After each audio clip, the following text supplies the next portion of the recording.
behind Angel Rodriguez, the lone striker. On the bench, Emiliano Martinez, the Argentine keeper, Leandro Cabrera, Mathieu Flamini, Loic Remy, Sergio Mora, Juan Cala and Jorge Molina. And there's depth in that bench, or on the bench, at least Getafe playing all in yellow, attacking the goal to the left.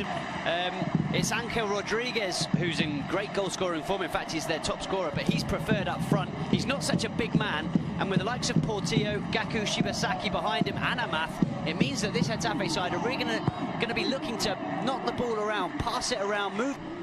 Performed brilliantly so far this season. Yerry Mina to play the ball out from the back. Obviously, when Barca do so, they push the full-backs up. In this occasion, it's Sergio Roberto. Just got away from him, the control a little bit. Getafe quickly takes the throw back to Mina. I have to say, I don't think it's great news for Paco Alcácer. By Football Club Barcelona. Digne square to Mina. Now Busquets, all the time in the world, he finds Mina. Mina plays it straight to Leo Messi, gets the return ball. If in doubt, give it to Messi. Now conceded 9 and Barca who conceded 11. Mina to play the ball out from the back.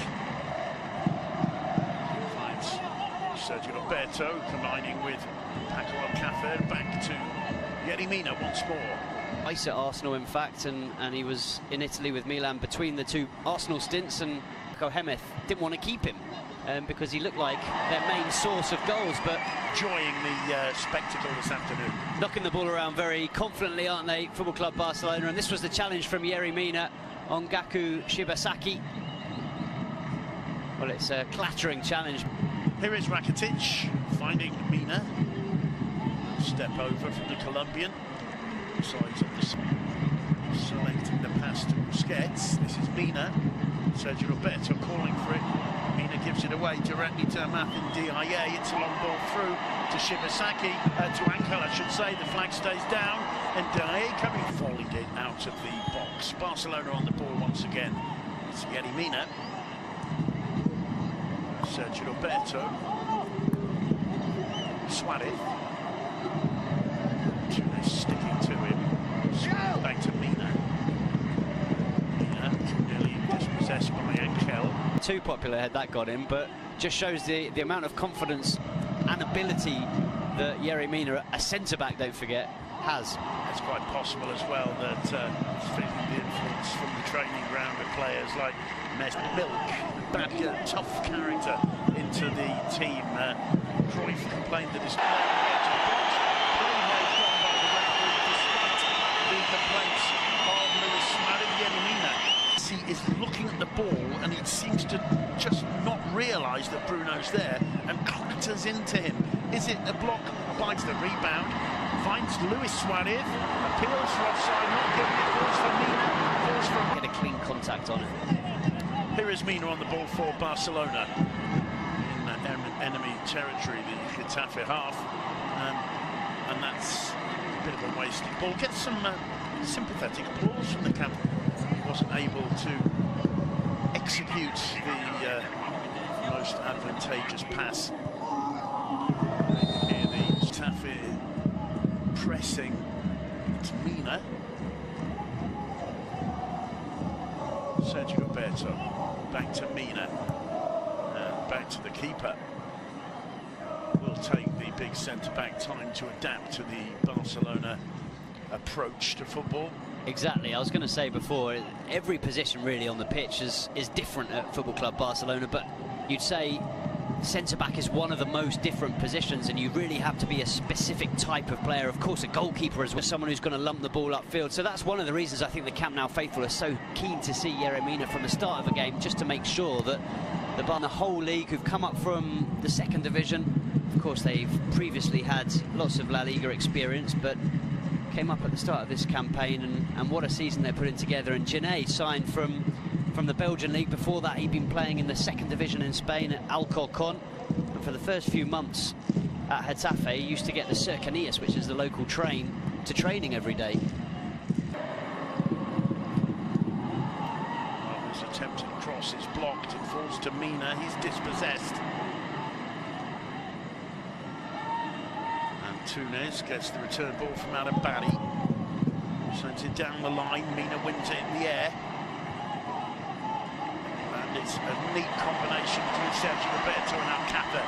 Ball ends up at the feet of Leo Messi. Through the middle to Sergio Roberto. Messi. And the attack peters out. And finally, Túnez sending it towards Ndiaye. It's a good interception from Mina. And again, the fans quick to applaud the Colombian. Paco Alcafe. Yerry Mina. Under pressure from Rakitic, he sends it forward towards Ndiaye, who wins a free kick. Well, it's quite often we see this in Barcelona's first half performances this season. And Barca have scored some Here's an opportunity, however. Angel with the shot, just wide. He's claiming it came off either the defender or the keeper. Mina was struggling, and well, again, that was the best goal opportunity of the game so far. Definitely, and this is what Getafe have done well. When they have one possession back, they've got it forward quickly. On that occasion, it was Portillo who dispossessed Jordi Alba, I think, or Coutinho maybe, and he got the ball very quickly to Angel. Angel felt it took a deflection off Yerry Mina. It's a lovely ball from Portillo. 2.5 minutes before the half-time break, it's 0-0. And that reaction unnecessary from Suarez, because once he sees it back, he'll realise that it was the correct decision. But I think Getafe have been very well organised. Certainly didn't faze Barca. We know they're better in the second half. We know they've scored this season almost 70% of their goals in the second half of games.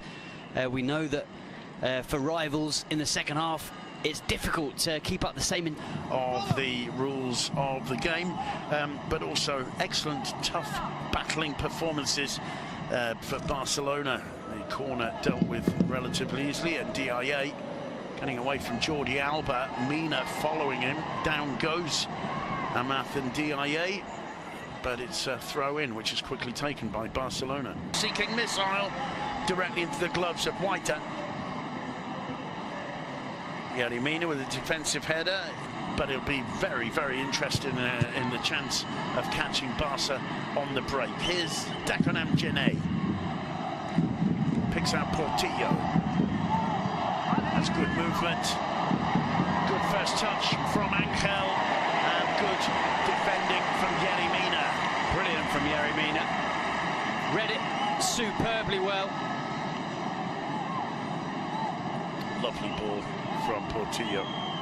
But look how well it's judged by Yerry Mina. He doesn't slide in too early. He could have gone to ground here for the first touch, but he lets Angel take the touch, lets him take it around the goalkeeper. It's won back by Getafe. That's an awkward one indeed for Digne. Did enough to get there ahead of Angel. Well, he dealt with it brilliantly once again. Leo Messi with the free kick, floating it in, finding the head of Yerry Mina. It's on target, but the header finding the gloves of Vicente Whiter. Well, that's another option Barca have found themselves, isn't it? With the height of the Colombian. This season they seem to be going long, and it's Mina rising above the rest. The second header in just a couple of minutes play from the Colombian newcomer, and there was a good connection on that. Yeah, that was a real chance. Down, knocking it down away from the keeper. I think Whiter would have struggled if that one had just snuck inside the far post. I think you're right. It's brilliant technique as well. Gets plenty of neck muscle behind that. By Shibasaki.